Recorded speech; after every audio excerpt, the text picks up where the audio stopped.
energia pra tua mente processar e entender que a probabilidade de você ir bem no Enem tá ligada direto aos meus raps também. Então começa com humanas, só sei que nada sei, mas sei que saí da vida e pra história eu entrei. Se o clima esquenta e tua caneta falhou, fica tranquilo, a esfera dela dilatou com calor. Eu sou flúor com oxigênio, dá pra completar, evoluir melhor que o Darwin poderia imaginar. Se tinha uma pedra no caminho, pode crer que eu já chutei absoluto no rap. Eu nasci pra ser rei, cria uma sociedade aos modelos de Durkheim. O mecanismo dela própria é que diz pra onde vai a inspiração. Thomas Edison dizia, é 1% e o restante o trabalho que faz. Então senta o rabo aí que eu vou te ensinar. Sometimes rap is the best way to learn, rapá. Eu não compreendo, pero não puedo hacer. É só estudar e ouvir as dicas que eu dou pra você. Confere suas respostas e faz tudo com calma. Manda bem na redação, faz do fundo da alma. Esse é o tópico frasal, ainda tem argumentação. E a resposta pra você eu deixei na conclusão. Se tá nervoso, se acalma pra mandar bem. E se liga nos vídeos que eu te preparo pro Enem.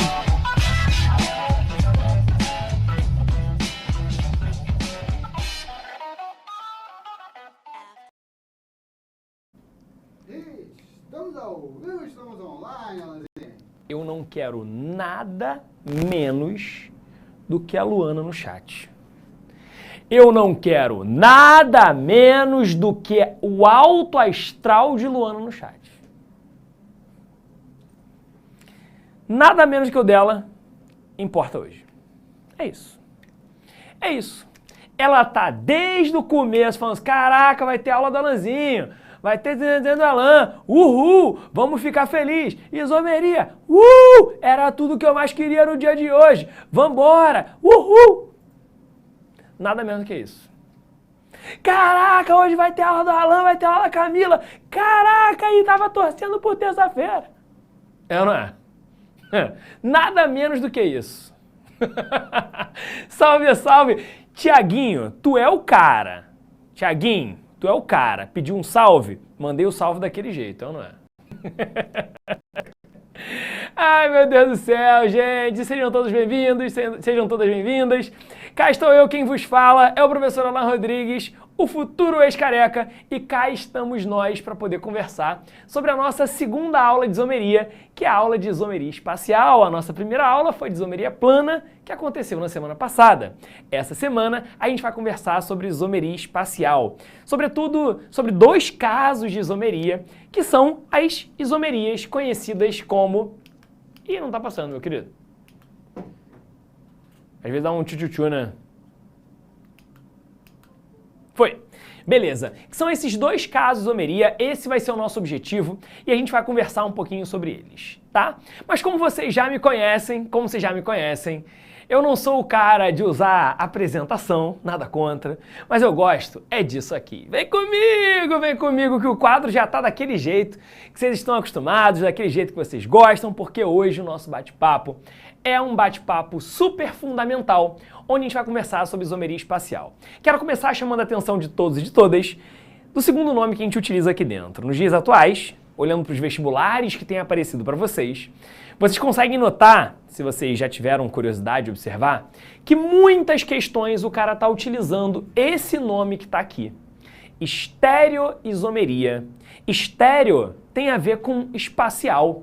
Se você pega um som estéreo, não é um som mono. Som mono sai de um lado só. O som estéreo sai dos dois. É aquele som que você consegue escutar de modo tridimensional. É isso, gente. Estéreo tem a ver com espacial.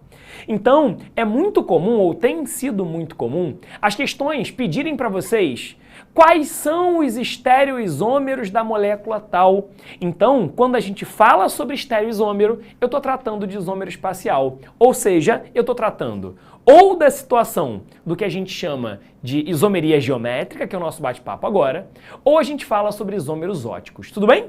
Vamos com calma para a gente poder começar a conversar sobre isso? Bom, primeiro caso de isomeria que eu quero conversar com vocês é a isomeria geométrica. Talvez vocês tenham aprendido isso como isomeria cis e trans. Isomeria cis e trans. Calma. Alan, por que você não abriu parênteses aqui e escreveu cis e trans? Eu não fiz isso porque o nome ou os nomes cis e trans Eles acontecem em condições específicas nessa isomeria geométrica. E calma que eu vou elucidar essa questão para vocês conforme a nossa aula for caminhando. Tudo bem? Bom, vamos com calma aqui. Eu quero dizer para vocês que uma isomeria do tipo isomeria geométrica pode acontecer em cadeia aberta, como tudo que está aparecendo para vocês nesse quadro, ou ela pode acontecer em cadeia fechada, que eu já vou te contar. Tudo bem? Vamos começar falando sobre cadeias abertas, porque quando a gente entrar em cadeia fechada vai ser muito parecido. Tudo bem? Bom, vamos lá, galera. O que está acontecendo aqui? Quando a gente tem uma cadeia aberta, qual é a condição de existência da isomeria geométrica, ou como vocês, ou muitos de vocês aprenderam, a isomeria cis e trans? Para que essa isomeria ela aconteça, eu preciso de uma ligação química estática. Como assim uma ligação química estática? Quando você tem uma ligação simples, ela tem livre rotação no próprio eixo. Eu quero uma ligação estática, ou seja, eu quero uma ligação que seja de fato não móvel, entende? Que seja estática. Quando a gente tem uma ligação dupla, essa ligação dupla ela é estática. Para você fazer uma rotação, você teria que quebrar essa ligação, entende o que eu estou dizendo? Então, a primeira condição de existência de isomeria geométrica em cadeia aberta é que ela tenha ligação dupla, entre carbonos, evidentemente. Tudo bem? Esse tipo de ligação é uma ligação estática e impede a livre rotação dentro do próprio eixo. Tá, beleza. Então, a primeira condição de existência em cadeia aberta é você ter a ligação dupla. Tá, mas além disso, o que mais a gente vai ter? Quando a gente tem essa ligação dupla, existindo, isso vai acabar gerando em cada um dos carbonos que compõem aquela ligação dupla, dois grupos ligantes. No carbono da esquerda você vai ter o grupo alfa e o grupo beta, que eu coloquei de modo genérico para vocês. E no carbono da direita você tem os ligantes gama e teta, coloquei de modo genérico. Para que essa isomeria aconteça, simultaneamente a gente tem que ter 1. A ligação dupla. 2. Esses dois ligantes precisam ser diferentes entre si. E 3. Esses dois ligantes também têm que ser diferentes entre si.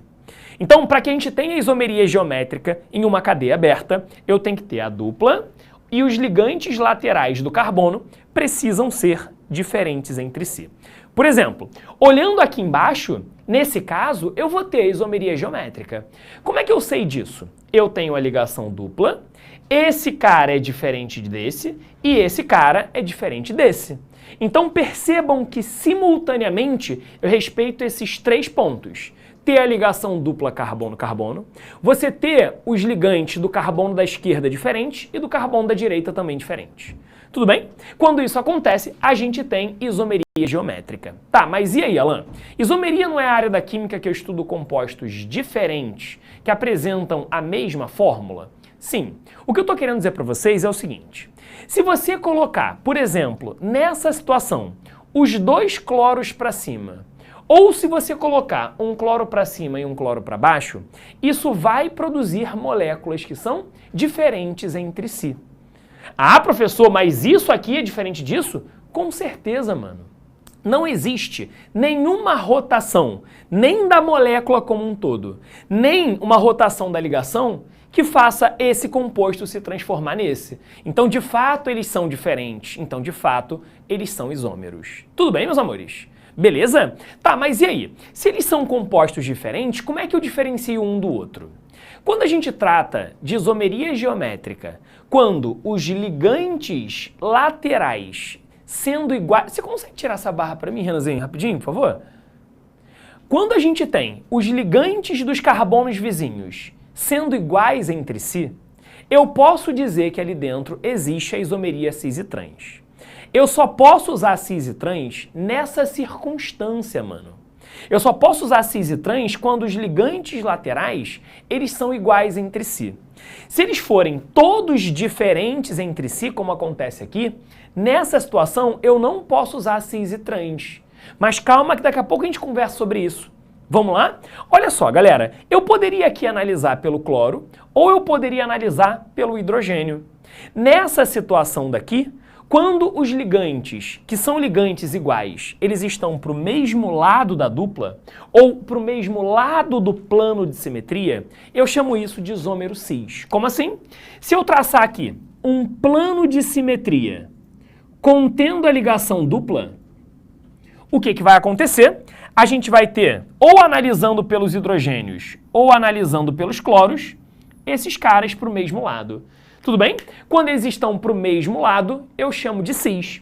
Agora, se eu passar a linha contendo a ligação dupla e eu tiver um para cima e um para baixo, a gente vai ter o isômero chamado de isômero trans. Tudo bem? Então aqui o cis para o mesmo lado, aqui o trans para lados opostos. Trans, gente, lembra de transversal, sacou? Isso ajuda um pouquinho a tua vida a reconhecer quem é o cis e quem é o trans. Tudo bem? Isso vai gerar compostos diferentes, inclusive na nomenclatura deles, essa diferenciação tem que ser colocada. Por exemplo, nessa situação aqui, a gente vai dizer que esse cara, ele é o cis 1,2 dicloro eteno. E nesse caso aqui de cima, a gente vai ter o trans 1,2 dicloro eteno. Esse é o nome do cara. Beleza? Então notem que a diferenciação dos compostos também tem que surgir no nome, até porque o nome é a essência do negócio. O nome é a identidade do composto. Tudo bem? Agora, deixa eu te chamar a atenção de um detalhe que eu tenho visto aparecer com uma certa frequência. O nome cis corresponde a um tipo de isômero chamado de isômero Z. Como assim, Alan? Isômero Z. E o isômero trans, ele corresponde a um isômero chamado de isômero E. Beleza? Alan, da onde vem isso? Isômero Z e isômero E. Lembra que eu falei para vocês que a nomenclatura cis e trans era uma nomenclatura específica quando os ligantes laterais eles eram iguais entre si? Lembra quando eu falei isso para vocês? Quando a gente tem isomeria ou a nomenclatura cis e trans, é quando os ligantes laterais eles são iguais entre si? Os nomes Z e E são nomes mais gerais. Esses nomes eles servem para quando a gente tem isômeros onde os ligantes laterais eles são iguais entre si, só que eles também servem para quando a gente tem situações como essa aqui embaixo.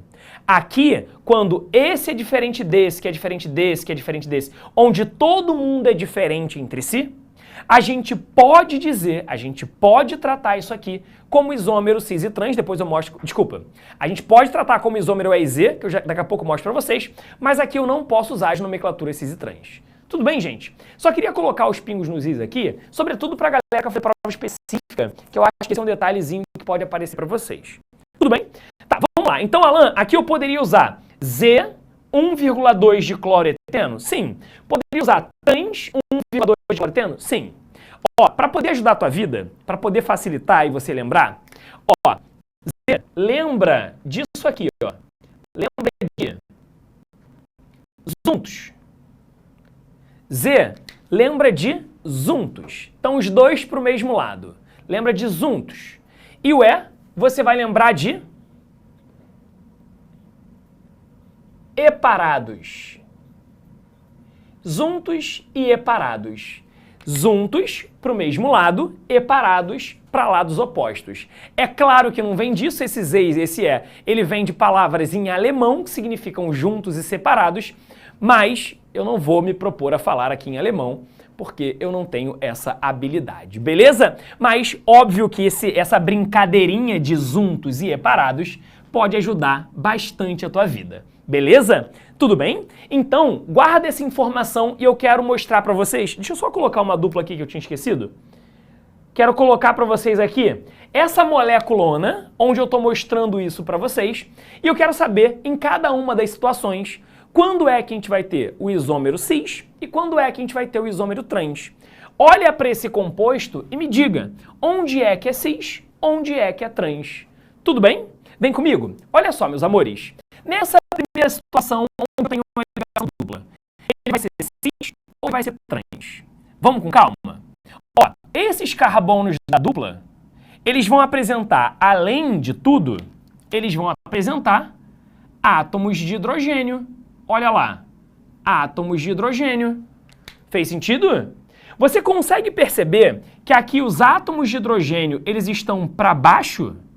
Se eles estão para baixo, eles estão para o mesmo lado. Se estão para o mesmo lado, é cis ou trans. Se está para o mesmo lado, esse cara daqui, ele vai ser para a gente cis. Tudo bem? O cis, ele vai fazer esse arco, sacou? Ou arco para cima, ou arco para baixo. Ou arco para um lado, ou arco para o outro. Agora, olha para essa situação que aconteceu aqui. Nessa situação aqui, a gente vai ter um hidrogênio apontando para cima, um hidrogênio apontando para baixo. Percebam o plano de simetria que está passando por aqui? Um está para cima e o outro está para baixo. Logo, eu vou dizer para vocês que isso daqui é o isômero trans. Ou o isômero E, que é o isômero E parado. Beleza? Um é o cis e o outro é o trans. Olha como é que fica o cis, olha como fica o trans. Beleza? Vamos lá. E esse caso daqui? Nesse caso daqui, a gente vai ter um hidrogênio para cá, a gente vai ter um hidrogênio para cá.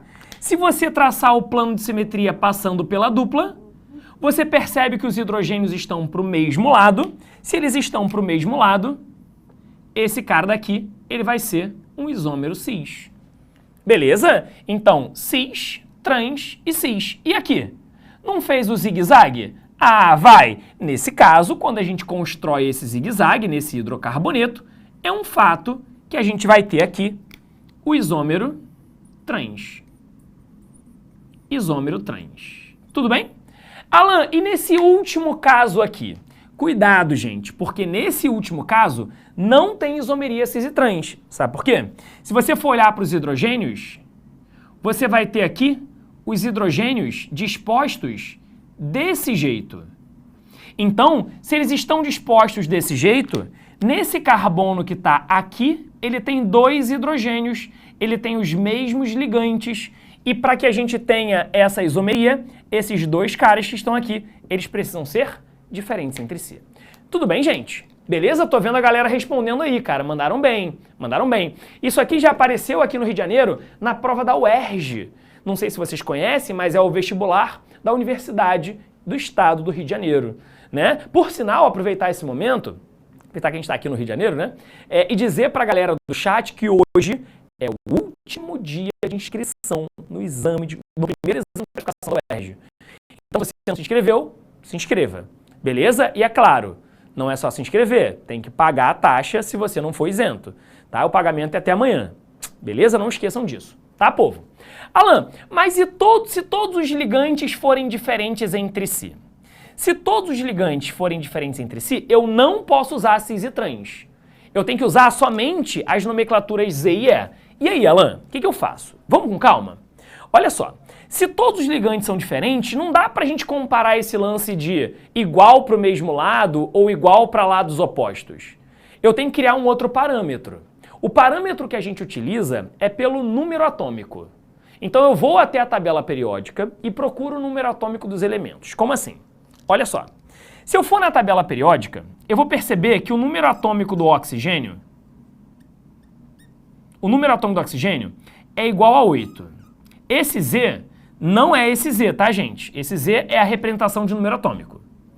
Se eu for na tabela periódica, como o hidrogênio é o primeiro elemento da tabela, o seu número atômico é 1. Então, o que eu vou fazer aqui? Eu vou marcar o que tem maior número atômico.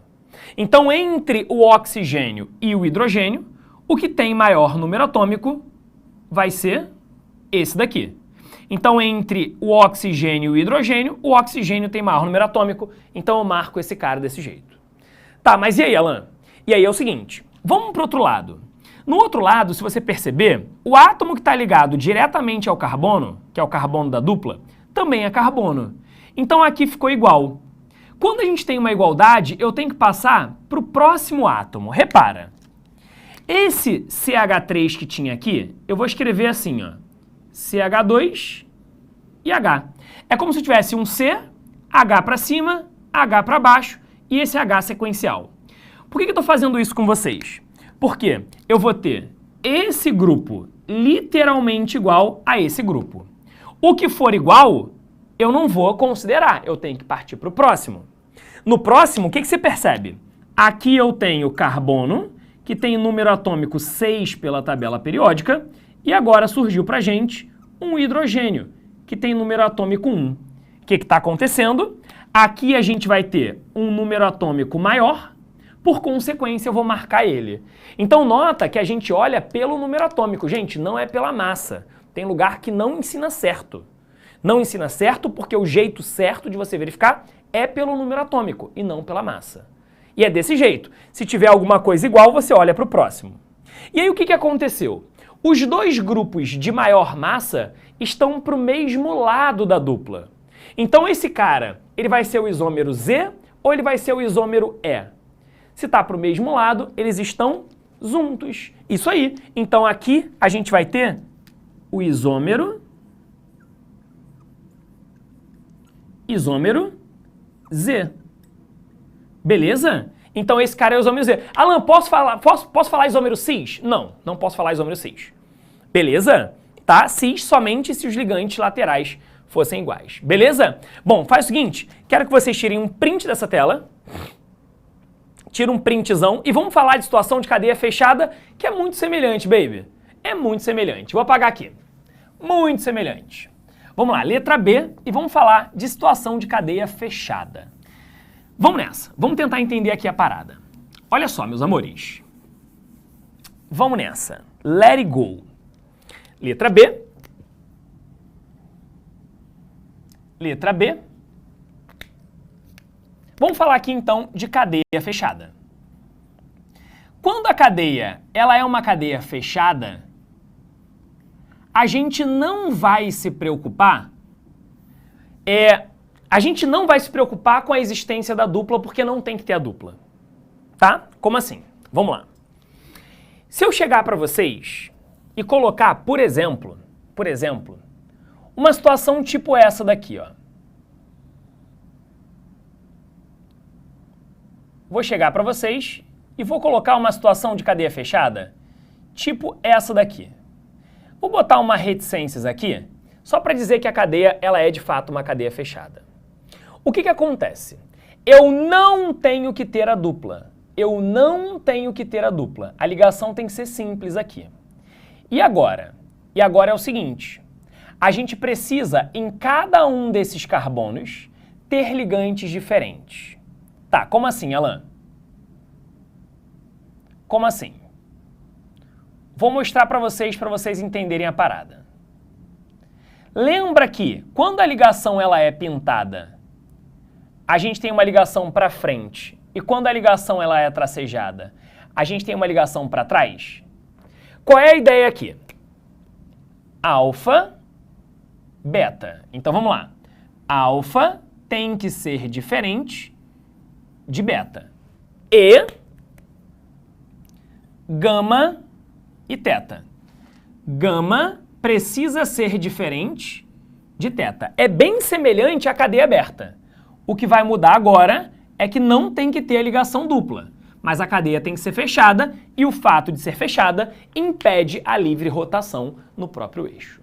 Beleza? Tá, então, por exemplo, se eu chegar para vocês e colocar o seguinte, por exemplo, se eu chegar aqui e colocar para vocês a seguinte substância, vou colocar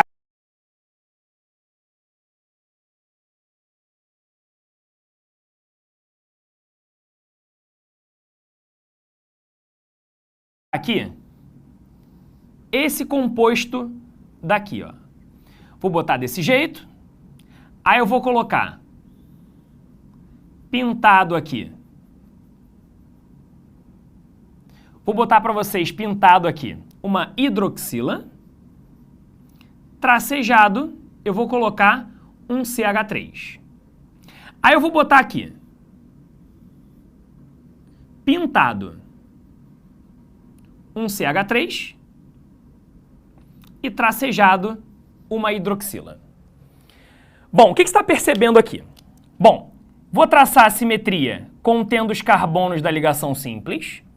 E aí o que acontece? Bom, eu poderia olhar aqui pelo CH3 ou eu poderia olhar pela hidroxila, tanto faz, porque os ligantes laterais estão iguais.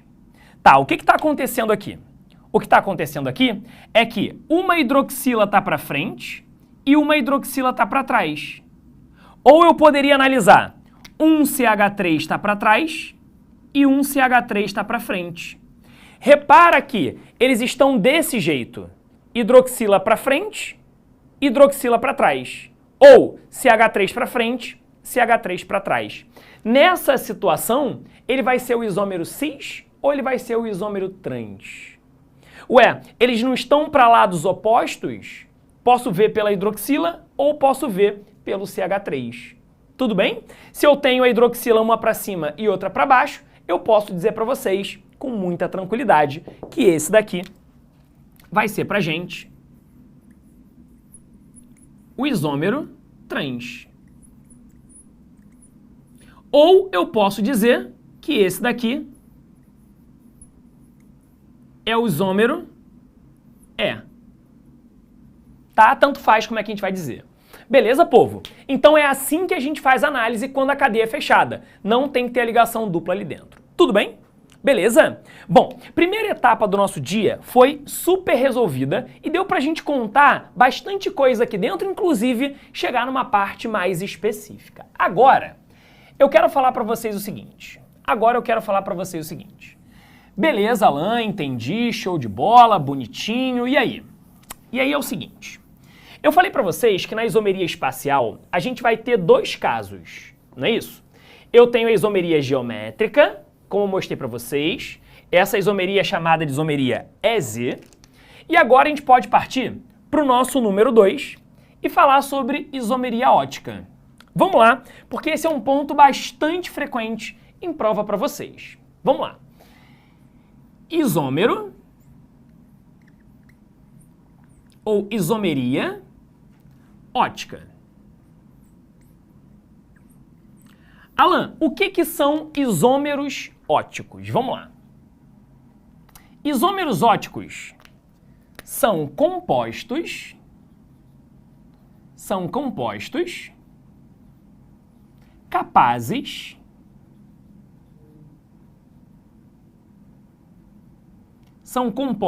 capazes de desviar o plano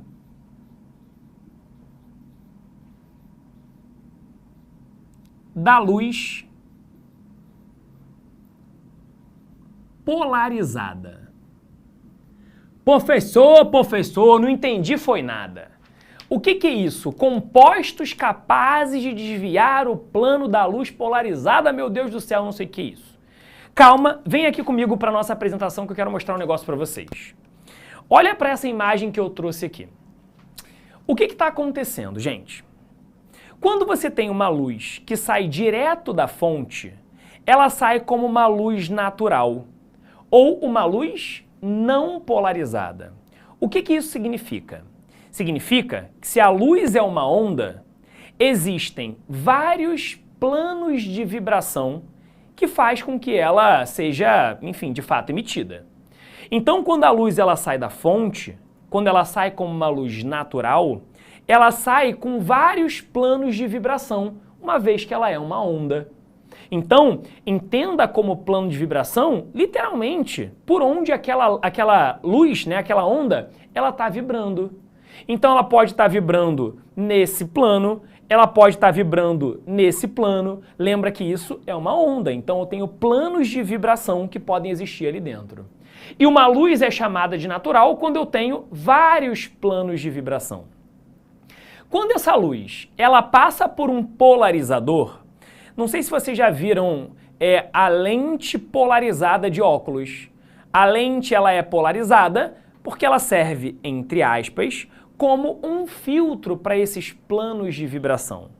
Então, o polarizador, que pode ser uma lente, por exemplo, ele permite a passagem de somente um plano de vibração da luz.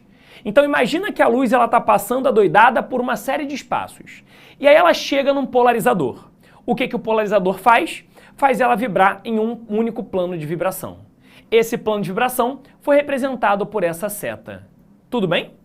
Agora, o que é uma substância que apresenta isomeria ótica? A substância que apresenta isomeria ótica é uma substância capaz de pegar esse plano de vibração e mover esse plano de vibração. Entende o que eu estou dizendo? Como assim? Eu tenho uma luz polarizada que está sendo movimentada nesse sentido. Se ela passa por um ambiente que tem isomeria ótica, olha o que ela faz. Não é uma onda a luz? Está vibrando assim. E aí o que acontece se ela passa por um ambiente oticamente ativo? O que acontece é que essa luz ela começa a vibrar num outro plano. Eu não estou dizendo que a luz se desvia, não estou dizendo que ela refrata. Eu estou dizendo que ela muda o seu plano de vibração quando ela passa por um ambiente que tem isomeria ótica. E aí, é claro que se você tiver um detector, esse detector ele consegue mostrar para a gente qual foi o ângulo de desvio do plano da luz. E aí, a gente pode ter diferentes desvios existentes. Então vem comigo para o quadro para você poder entender um pouco mais sobre esses desvios. Vamos lá. A gente pode ter o que a gente chama de destrógero. Professor, o que é isso? Destrógero. Destrogiro. Destro não é direita? Destrogiro é um desvio da luz para a direita. Eu não sei se inverte quando vocês estão me vendo, mas vou fazer para a minha direita, tá, gente? Eu sou destro e escrevo com essa mão. Então é como se a luz estivesse vibrando assim e ela fizesse isso daqui, ó. Ela desviou a luz, desviou o plano de vibração para a direita. Entende? Então, o que acontece nesse destrógero, que eu chamo carinhosamente de isômero D, é que a luz ela vai sofrer um desvio no seu plano de vibração, que é um desvio para a direita. Então, se essa daqui é a nossa referência, eu vou ter um desvio para a direita. Olha lá que beleza. Então, a gente teve um desvio num certo ângulo, que é um ângulo alfa, que foi para a direita. Tudo bem? Agora, e se o desvio da luz for para o outro lado?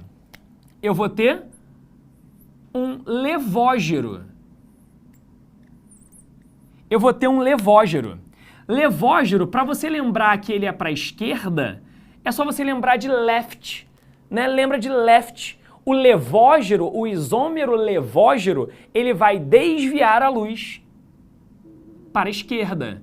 Então, a vibração, o plano de vibração da luz é desviado para a esquerda. Olha que maravilha, povo, num ângulo que eu chamo de ângulo alfa. Tudo bem? Beleza? Tá, mas e aí, Alan? Quando é que a isomeria ótica ela vai acontecer? Bom, eu posso dizer para vocês que... vou botar até para ser mais direto e mais objetivo, vou botar assim, ó.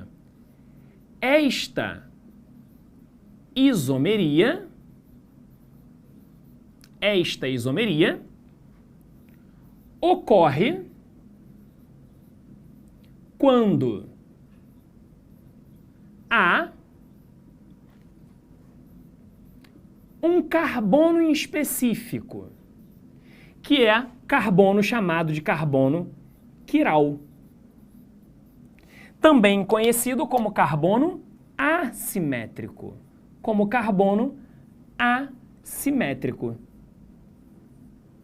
Lembra que a gente falou disso na nossa primeira aula? Carbono assimétrico é aquele carbono que só tem ligação simples e todo mundo que está preso nele é diferente entre si. Vou pegar um exemplo para vocês, que é um exemplo clássico, que é um exemplo do ácido lático. Por exemplo, se eu chegar para vocês e disser que eu tenho isso daqui, se eu chegar para vocês e colocar esse composto que aqui está, eu posso dizer que esse cara ele tem isomeria ótica. Por que ele tem isomeria ótica? Ele tem isomeria ótica porque nele existe um carbono que só tem ligação simples e que todos os ligantes presentes são diferentes entre si. Sacou? Então aqui a gente vai ter um carbono quiral. Tudo bem? Então, quando tem carbono quiral, a gente tem esse tipo de isomeria. Sacou? Se você não assistiu a nossa primeira aula de química orgânica, sugiro a você voltar à matéria e assistir a primeira aula de química orgânica, onde eu defino o que é um carbono quiral. Show? Beleza, tá, mas por que Alan, esse cara vai sofrer isso? Porque quando a gente pega um carbono quiral, se ele só tem que ter ligação simples, ele é um carbono sp3. Então a sua geometria é uma geometria conhecida como geometria tetraédrica. Em outras palavras, ele vai ter esse desenho daqui. Em outras palavras, ele vai ter esse desenho de geometria que eu já fiz para vocês algumas vezes. E aí eu vou colocar para vocês os grupos que estão ligados àquele carbono para que a gente possa fazer uma análise aqui, ó. Ó, essa daqui é uma representação que a gente vai ter do nosso ácido lático, que é o composto que eu representei ali. Tá, essa daqui é uma representação possível, porém, se eu colocá-lo na frente do espelho, eu vou ter a imagem dele. O fato de ser assimétrico faz com que a imagem produzida seja diferente do objeto. Em outras palavras, eu posso contar para vocês que o que a gente vai produzir vai ser algo parecido com isso daqui, ó.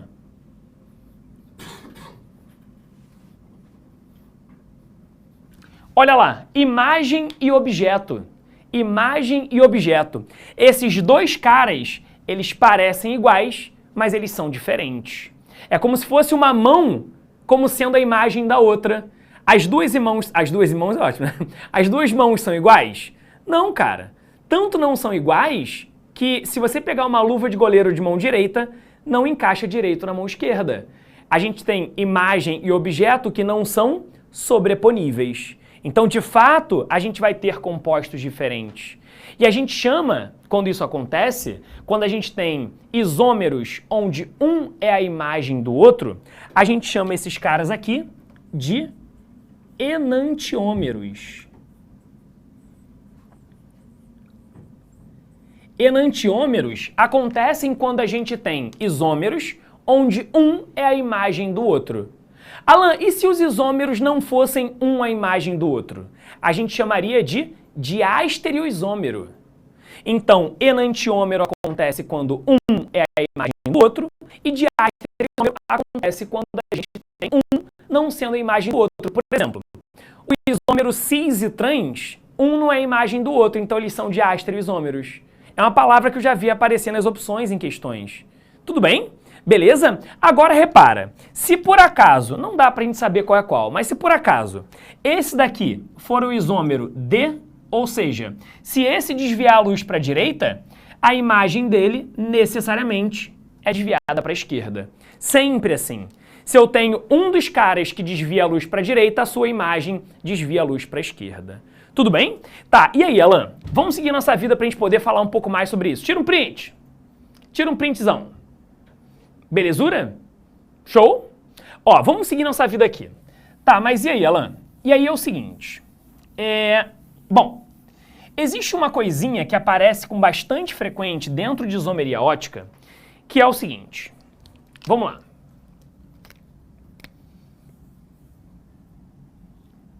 Cálculo de isômeros. 2 pontos. Letra A.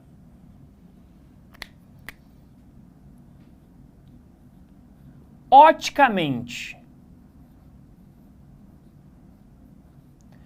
ativos. E letra B.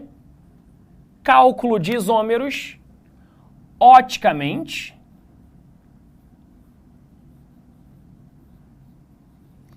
inativos. Professor, o que é isso? No primeiro caso, I-O-A, isômeros óticos ativos, E no segundo, I, O, I. Isômeros óticos inativos. Alan, o que é isso? Vamos lá. Aqui a gente vai poder descobrir quais são as quantidades de isômeros que aquele cara pode apresentar, dependendo da quantidade de carbonos quirais que ele tem. Para você poder descobrir isso, é uma formulinha até que bem simples. No primeiro caso, é só você pegar 2 e elevar a letra N. O que é essa letra N?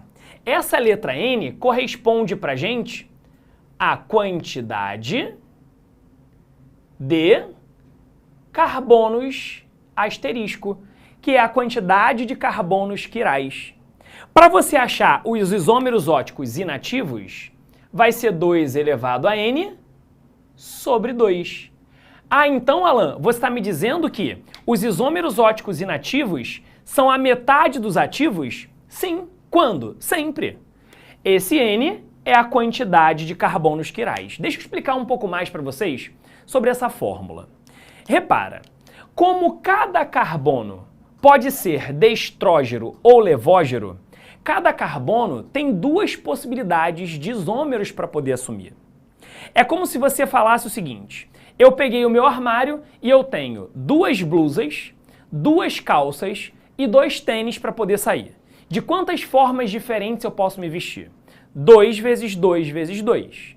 Agora, se eu falo que eu tenho 2 bonés, 2 blusas, 2 calças e 2 tênis para poder sair, como é que eu sei quantas possibilidades eu tenho de me vestir? 2 vezes 2 vezes 2 vezes 2. Como cada carbono numa molécula pode ser destrógeno ou levógeno, para a gente poder descobrir quantos isômeros ativos tem, é só você fazer 2 vezes 2 vezes 2 vezes quantos carbonos quirais existirem lá dentro. Você está me entendendo? Fez sentido? E o que é isso de isômero ótico inativo? O isômero ótico ele é chamado de inativo quando a gente tem uma mistura chamada de mistura racêmica. Como assim, Alan? Mistura racêmica.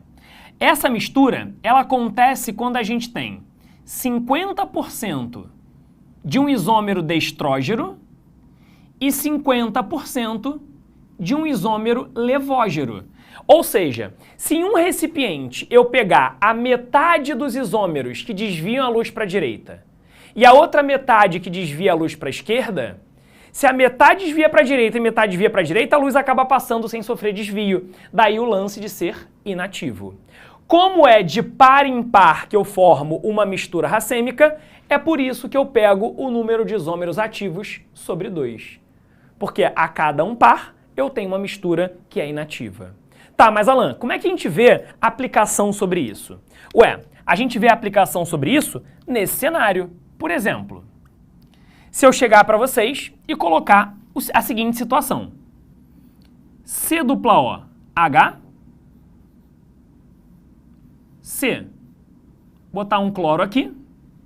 Vou colocar um hidrogênio aqui. Vou botar um carbono aqui.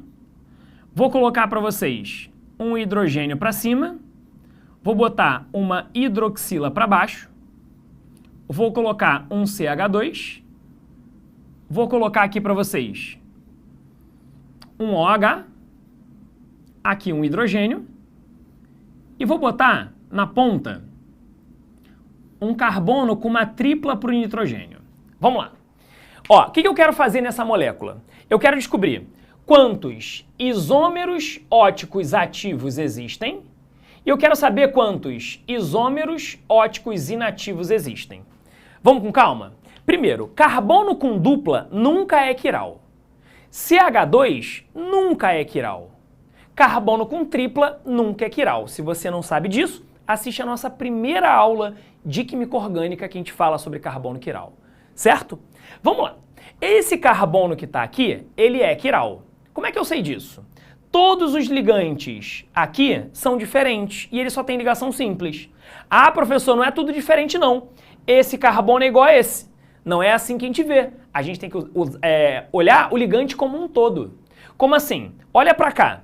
Para cima eu tenho um cloro, para baixo eu tenho um hidrogênio, para a esquerda eu não tenho carbono. Para a esquerda eu tenho COOH e para a direita eu tenho o porrolhão, que é todo o resto. Ou seja, esse carbono que está aqui ele é um carbono quiral, coloca um asterisco nele. Olha aqui, esse daqui é a mesma coisa. Para cima H, para baixo OH, para a direita esse porrolhão, para a esquerda o porrolinho. É ou não é? Então todo mundo que está preso nele é diferente entre si, então posso colocar um asterisco e ser feliz. CH2 não é quiral e esse daqui também vai ser quiral. Ou seja, nessa molécula nós temos 3 carbonos quirais. Se eu tenho 3 carbonos quirais, para calcular isômeros óticos ativos, é só você botar 2 elevado ao cubo. 2 elevado ao cubo vai ser 2 vezes 2, 4, vezes 2, 8. Então tem 8 isômeros possíveis aqui para essa molécula. E os inativos vai ser 2 elevado ao cubo sobre 2. Então isso daqui vai dar 8 sobre 2, 8 sobre 2 vai dar 4. Então essas são as nossas respostas. Tudo bem? Beleza? Tira o último printzão aqui. O último printzão. Show de bola? Maravilha. E é isso, meu povo. Espero que vocês tenham curtido. Um grande beijo no coração de todos e todas. Uma ótima semana. Bom feriado segunda-feira. Beijos e fui! Assista nossas aulas a hora que você quiser. Vem com o Pro, o cursinho online que mais aprova no Enem. Assine em proenem.com.br. We gotta celebrate the beauty of the world that keeps on giving.